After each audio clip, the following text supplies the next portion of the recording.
എല്ലാവർക്കും നമസ്കാരം. ഇന്നത്തെ ശ്ലോകം പുത്രാശ്ച വിവിധൈഃ ശീലൈർ നിയോജ്യ സതതം ബുധൈഃ നീതിജ്ഞാശീല സമ്പന്ന ഭവന്തി കുലപൂജിത എന്നാണ്. അതായത് വിവേകമതികളായിട്ടുള്ള അല്ലെങ്കിൽ നല്ല കാർന്നവന്മാരുടെ അച്ഛൻ്റെ അമ്മയുടെയും ഡ്യൂട്ടി എന്നത് തൻ്റെ മകനെ സമൂഹത്തിന് പ്രയോജനമുള്ളവനാക്കി മാറ്റണം എന്നാണ്. അതിന് മുഖ്യമായിട്ടും വേണ്ടത് വിദ്യാഭ്യാസമാണ്.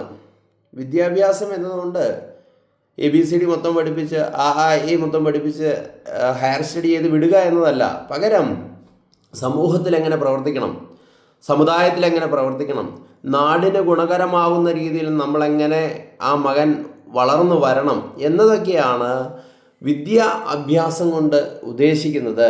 നല്ലൊരു സന്താനത്തിനെ വളർത്തിയെടുക്കുന്നതിന് വളരെയധികം ത്യാഗം അനുഭവിക്കേണ്ടതായിട്ടുണ്ട്.